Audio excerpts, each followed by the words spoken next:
Welcome, welcome, welcome to Generations at Work podcast. I'm your host, Susan Davis, Maxwell Leadership Executive Facilitator and Coach. And with us, as always, your generational expert, Dr. Tim Elmore. Welcome, Tim. Thank you, Susan. Good to see you.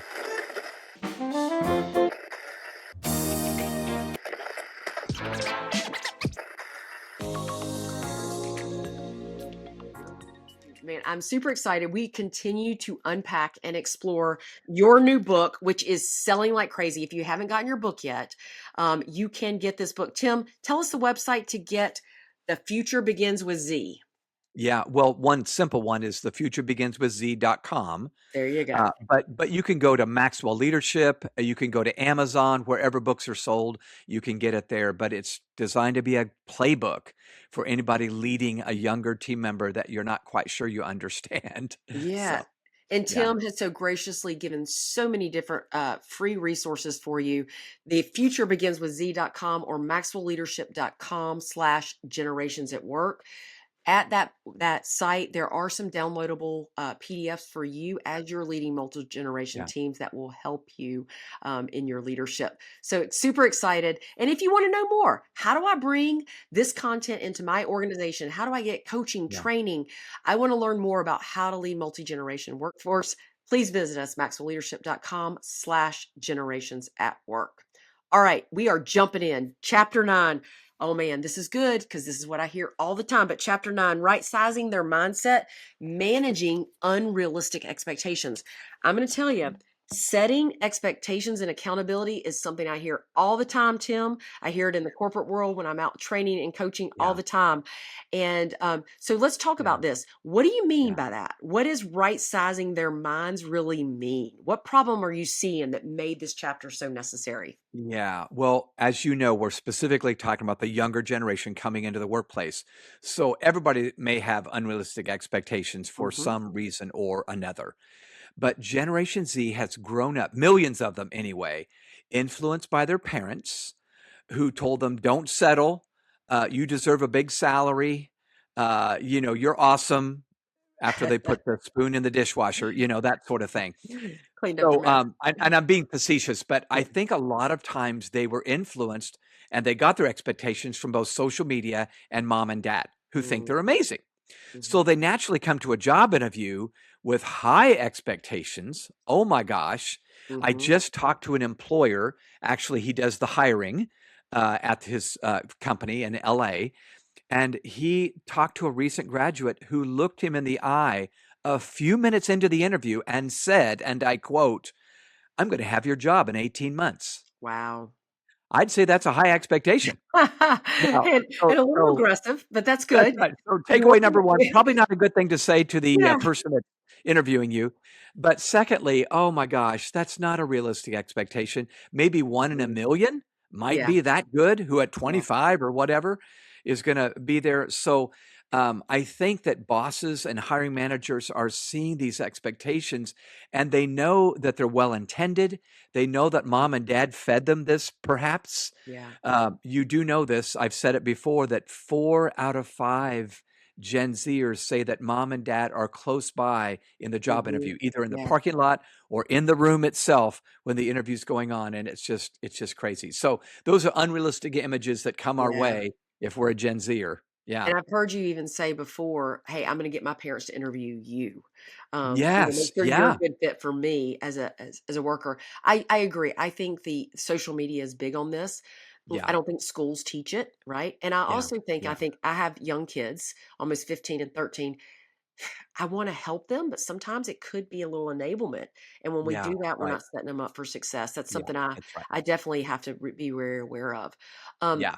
when leaders hear, that word, unrealistic expectations, they assume entitlement, and I'm not making an assumption. I hear it all the time. This younger generation, they feel they deserve this, they haven't worked long enough. I hear this. Why is that just so oversimplified, especially for Generation Z? Yeah. Well, I've got a few thoughts here, but let me start by saying maybe what might be obvious.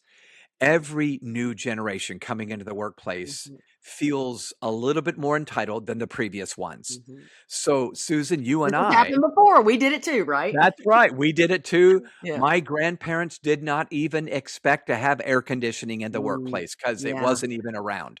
So I'm being a little silly now, but just know every new generation, ours too, Yeah. was a little bit more feeling entitled than the previous ones. So we can kind of expect it. Now, Mm. what we need to do is right size it now. So here's a few thoughts that might be helpful. I believe that success at work is basically about managing expectations. Mhm. Probably goes without Good. saying, but just know success is not necessarily about IQ or talent or whatever. It does involve that, but a lot of it is managing the expectations of those team members. If they come in unrealistic, too low or too high, Mhm. it's not going to work. Number two, conflict expands based Mhm. on the distance between expectations and reality. I'll say it again. Yeah. Conflict gets wider and bigger based on the distance between expectations and reality. So if I say this is going to happen by 7 o'clock and it doesn't happen until 7:10, it's not a big deal.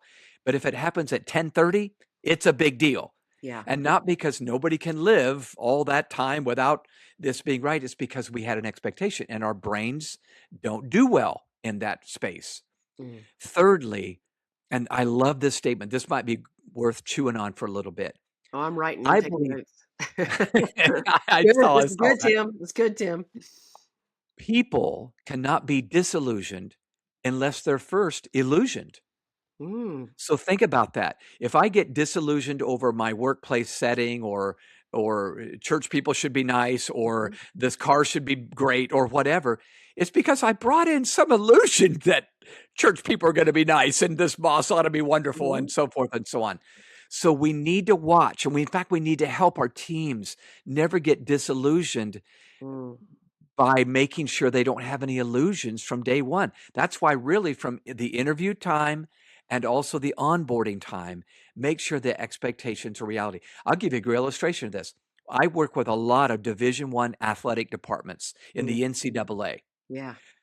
The student athletes tell me all the time, well, the school rolls out the red carpet when they're trying to recruit me to play football here or basketball or hockey or soccer.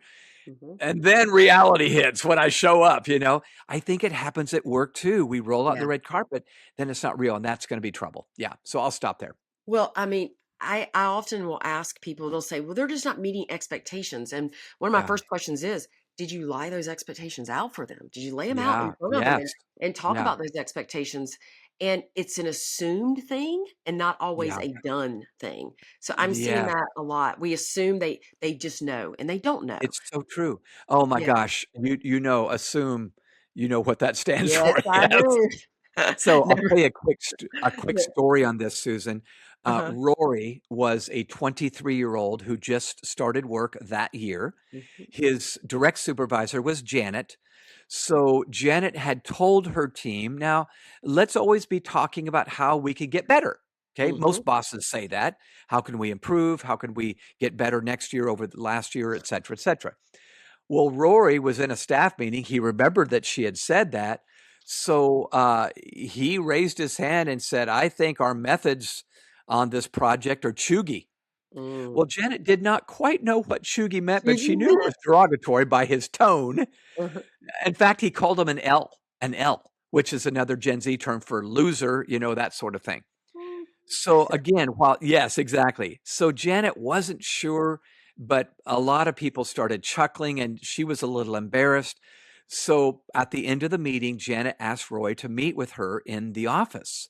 And of course, this was not going to be a pretty meeting. Uh-huh. When they show up at the office, she tries really hard as the manager to be just, you know, respectful and Mhm. believing and so forth. But she said, what you just said in there was disrespectful. You question my authority in front of others. Mm. And Rory's response was, I felt like you were disrespectful to me. You told us you wanted us to help our group, our team get better. And I assume you were welcoming ideas. So what this was, Susan, was, and you know this because you just Yeah. said it, she thought the expectations were clear on what she was wanting. He was 23, out of college just a year ago, and saw this totally differently. So we've got to be pretty clear and detailed on how we want that info and feedback to come. So So let yeah. me ask you this too, because I think about, even if I felt that way at 23, I may not have said it to my leader. Yes, same here. Yeah. Where is this shift happening? Where are some of these biggest unrealistic expectations you're seeing Gen Z bring into the workplace? Yeah. I would say social media. Think I about it. think If you're on a so. platform, Yes. social media, you don't need any authority to have Mm, a voice. mm, It's just crazy. So people are venting and ranting and raving and I'm outraged on social media, and you may be nobody with no real research involved. So yeah. that would be number one. And I think Gen Z is coming into the workplace. That's been a very primary influence in their life. Yeah. So they come in, thinking like I've got a bunch of peers here. I got as much authority as anybody else. But Yeah. here's something else I would say. We talked about this in a previous podcast, but I think it's important to know. Our view of authority might be different than their view of authority. Rory's view of authority was different than Janet's. Yeah. So Janet would say, well, my position in this room gives me the right to influence. Rory would say, your connection with me and your team members gives you the Mm, right. So it's much more relational, which allows them to say whatever they please, yes. maybe, where you and I would say, oh, no, no, no, no, no, not to the boss, not to the boss. Yeah. So I think the answer's in the middle. We do need to move toward better connection with our teams, Connection but they're there. going to Yeah. need to grow up a little bit sometimes, and realize, Mhm. no, there's certain things you just don't say in the group meeting that maybe could be said privately and personally. And I feel like what you said, like the conflict is based on the distance between expectations and reality. Yeah. But I Yeah. think there's some missed realities and some missed Yeah. expectations, which makes Yeah. that gap even widen. It Ooh, is. It yeah. is. I feel Um, like I see that a lot. if you don't mind, Susan, I just thought I might share some Gen Z Yeah. lines that actually Yeah. came Yeah. to Yeah. me in the focus groups. Yeah. So I did 21 focus groups with young team members, 16 to 24 years Mhm. old. And here is what they said about these expectations. Mhm. One young person said, my greatest fear is that I'll get stuck in a job that's miserable and I Mm, can't get out of it because of my relentless bills. That was Dylan at age mm, 24. So they're speaking out of fear. fear. I'm going to get stuck. They don't want to be stuck. Another one, AJ at age 22, said, I don't want a third of my life to be depressing. So they're thinking about a Mm, 24-hour day, 8 hours is at work, 8 hours is mm, not, 8 hours is sleeping.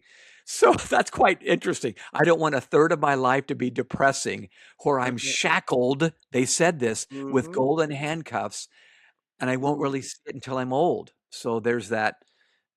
Yeah. So anyway, Listen, here's I another one. I Oh, thought that oh, too before, though. yeah. Even in my Yeah. career, not Gen Z, but I don't the shackles of the gold. Yeah, I agree. The golden Keep going, handcuffs. keep going. Yeah. Give me some more. Yeah. One other said, I don't think like my boss does. So they admitted a mindset that was different than their boss, who Mhm, probably was 15 or 20 years older. mhm, He lives for his work, and I don't want to be like that, they said. mm, I want a life. That's why I approach my job differently. So it was a reaction to the workaholism. yeah. So, and then one last one, Amy, age 23, said, most people at my work feel their jobs are dismal. Wow. I get scared. I got scared my first week because I thought, is this normal for people? Mm, So, real quick, the biggest unrealistic expectations I gleaned from these focus groups were income. They expected way more income mhm, than what the company was willing to offer. yeah, They wanted to have influence on day one and hadn't learned the lesson that really you earn that. Any of us, 40 years old, 20 years old, mm, 60, you really earn it. But they yeah, wanted to have an influence. And then that whole me versus we, mm, I keep coming back to this. Gen Z has been so about themselves yeah. as teenagers. You're about to go through this with your I daughter, know. They and are. it doesn't mean they're evil. It just Mhm, the me thing is really strong. And now growing up, I believe maturity is really learning to insert the we. That means I'm going to make sacrifices on behalf of mm, a larger team. Some things I would like, but I'm not going to get because there's a larger team. I just think that's huge. So I'll stop there, but I think No, this this is is where we, so good. This is, yeah, yeah, I often tell people I really learned when I was a terrible leader because it was about yeah, me yeah, and I wasn't about yes, we.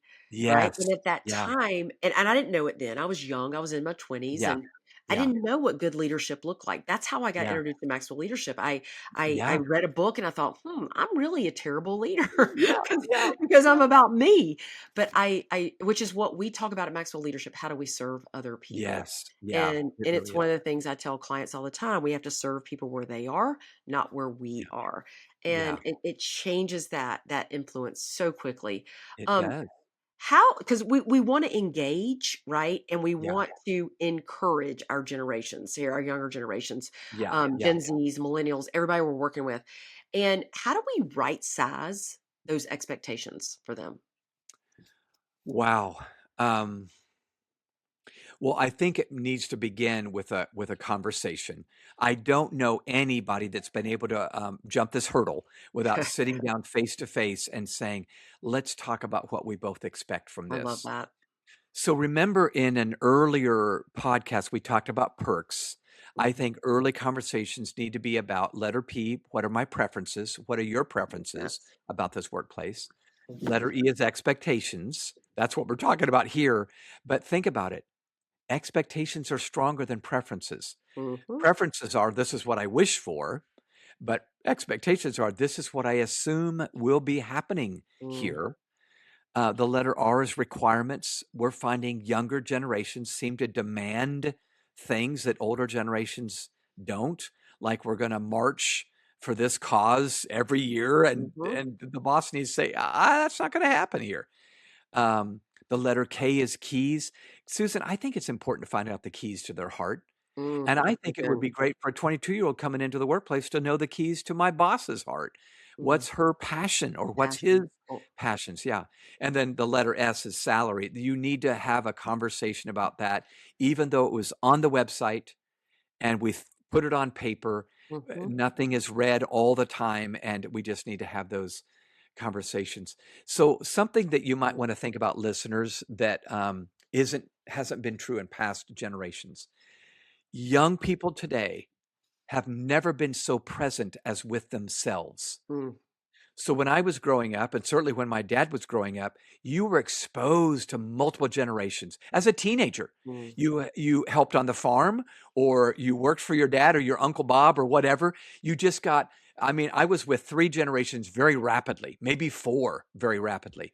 Today, if a teenager, let's say, is on social media, oh, they're so present with each other, and there may not be one mature person on that thread. Can I just say that? God Might be love them. misdirected, right? A Yeah, little bit. that's right. And I think if a Gen Zer was listening, right, they'd be nodding, go, "Yeah, that's right." Maybe. Unfortunately, that's true. Yeah. So we just need to know that we're going to have to help them mature, not just be good workers, but be good humans, be good I love adults. that. And if I grew up on a video game and I knew exactly what level I was on, I may expect my boss to tell me every day what level I'm on, and that may or may not happen unless we have a conversation. So, yeah, So many things I could unpack from everything you've just said because it's so good. But you mentioned earlier, this isn't just about communication, it's about yeah, connection.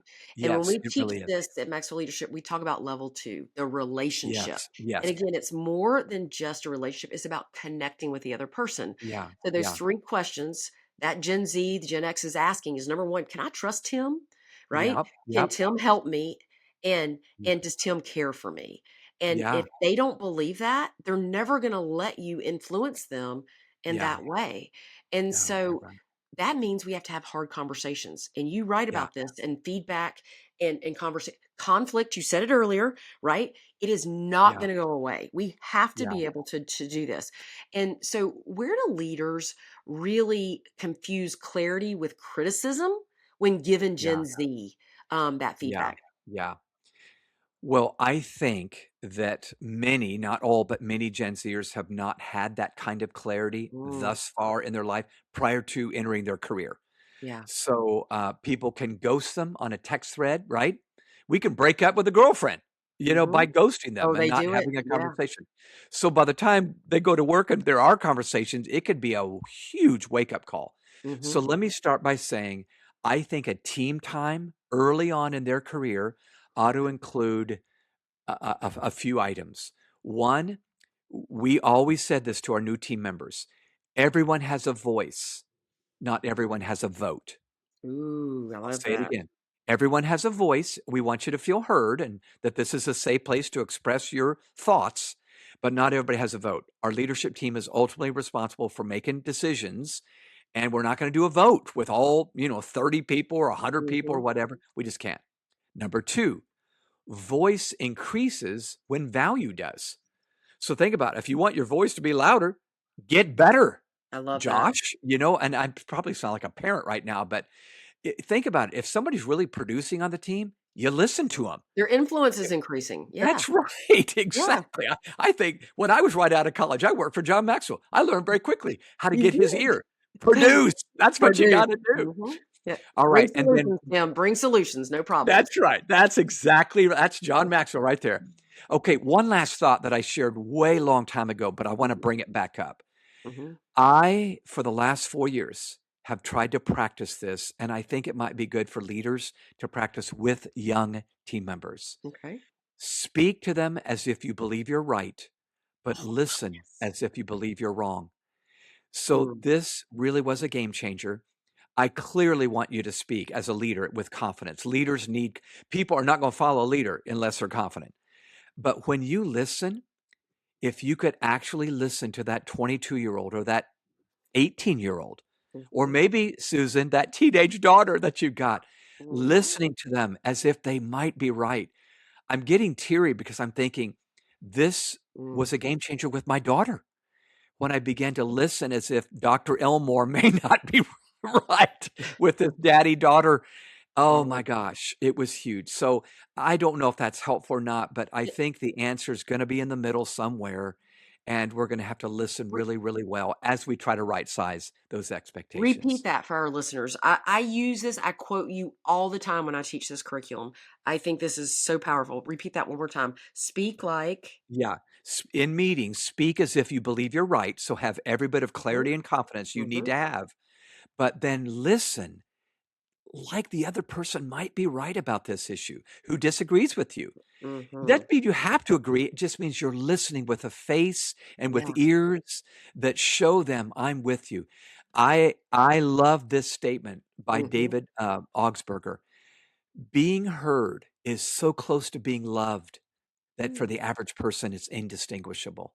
Wow. So Brene Brown said it best, clarity is kindness. We need to be clear, but let's make sure before we make a clear statement, we're listening well Yeah. and we're showing compassion, not just empathy, meaning we're going to want the best for them and feel with them, but then offer the solution along the way. So, yeah, That's so good, and that means leaders, if you're listening, that means we gotta slow yeah, down, and I hear that all yeah, the time, "I don't yes, have time," and I'm like, "You don't have time not to. yeah, You that's right. gotta slow down and listen, like, instead of, 'I'm gonna go in and teach you something, Tim,' maybe Yeah, Tim's gonna come teach me something." yeah, yeah. Right?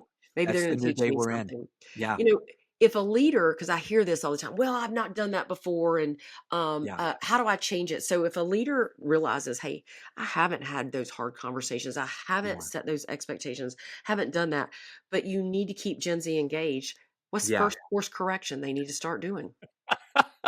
That's a great question. I wish I had a great answer. I Yeah. gotta be honest with you. Well, let me tell you what I did. It may not be great, but I'll tell you what I did. Yeah. I started by apologizing, So good. and I said, "I'm afraid I've not been as good a leader as you deserve." At Maxwell Leadership, we say everybody deserves to be led well. I Mhm. believe that. So I will say, "I don't think I've done a great job. I'm so sorry. Please forgive me."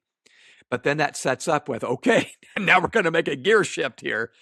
So I started having conversations about some of the images that I've developed over time.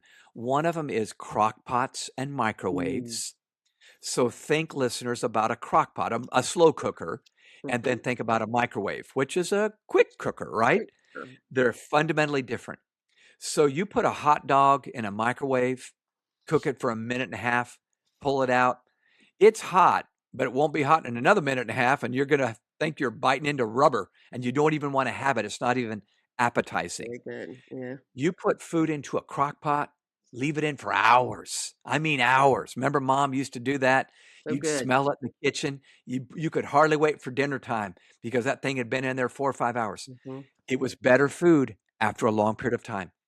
Our careers are crock pots, not microwaves. Mm. And what we need to remember to communicate to a young professional is you're not behind.